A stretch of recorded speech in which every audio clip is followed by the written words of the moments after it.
homes on the East Coast, on the West Coast. I do want to point out that Cassie, although she hasn't specifically publicly commented, her attorneys have, and they say that the gut-wrenching video has only further confirmed the disturbing and predatory behavior of Mr. Combs. They also go on to say that words cannot express the courage and fortitude that Ms. Ventura has shown in coming forward to bring this to light.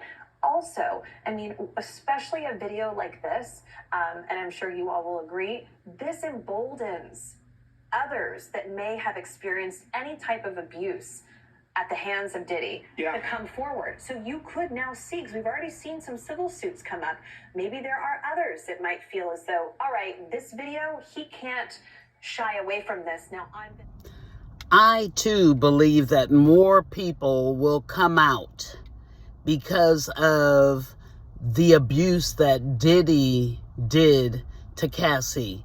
I don't just mean those who were abused by Diddy. I mean those who were abused by anyone and those who did the abuse.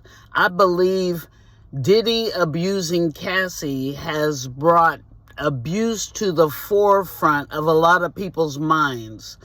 I'm hoping that a lot of people really genuinely in their hearts feel sorry for the abuse that they've inflicted on others, including their spouses, girlfriends, boyfriends, children, friends, what have you, even in the workplace. And I don't just mean physical abuse. I mean physical, emotional, sexual, whatever way possible. Fiduciary, which means money. I'm just hoping that this abuse brought to the forefront a lot of people's not only abuse, but a lot of people's repentance in general. It certainly made me think of the abuse that I endured, and I just want to come out with it. I was married at a fairly young age. I was 24 or 5 when I got married, and I was 7 months pregnant. And what really caused me to think of my situation when Cassie was being abused by Diddy is when he kicked her in the butt, and I saw her hand go on her butt as if she were in pain. And that's exactly what happened to me. I was 7 months pregnant. I was at work. It was early in the morning. My ex-husband, who is now deceased, came to my job. I was working. I was taking care of people with developmental disabilities and in the men's bathroom. Well, my husband came over, and for some reason, once again, it wasn't the first time, he started beating on me. And I fell to the ground, and like I said, I was 7 months pregnant, and he kicked me up in my butt on the nasty men's bathroom floor that smelled like pee. And I don't think I felt low. People have caused me to feel mighty low in life, but I don't think I've ever felt that low. The man who got me pregnant kicked me up in my butt where my baby was, and I was on a funky bathroom floor that I hadn't gotten to yet to clean. Anyways, what I really wanted to say about this is how low abuse causes a person to feel. They feel so unworthy. And so the next person that comes along, they're not going to think too highly of themselves because of how somebody else made them feel.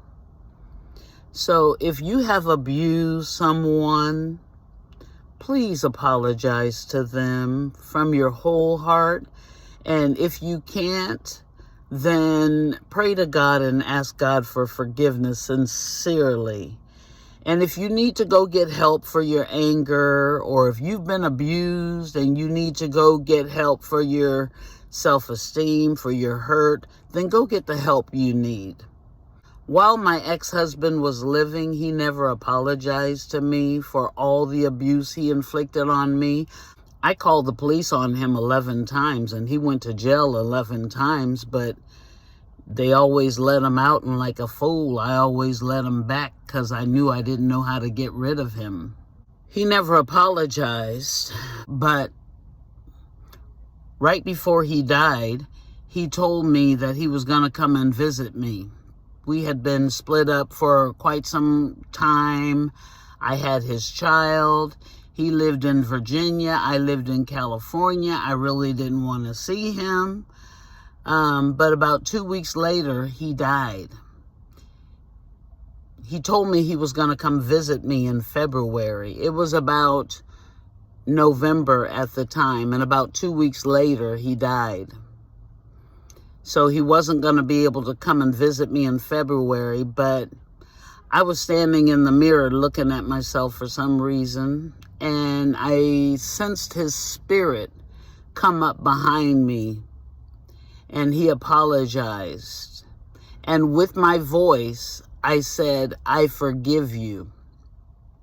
And when I forgave him, I no longer felt bad, but I really felt sorry for him because he didn't know how to deal with his issues other than having to inflict pain on somebody else. And so that's a lot of people's problems. They don't know how to deal with issues in life. They don't know how to communicate without cussing and yelling. They don't know how to keep their hands to themselves and not hit other people or abuse other people. All they know is to inflict pain on other people because that's what they're feeling inside. So if this is you, go get some help for yourself, okay? All right, share this video. Love you all. Bye.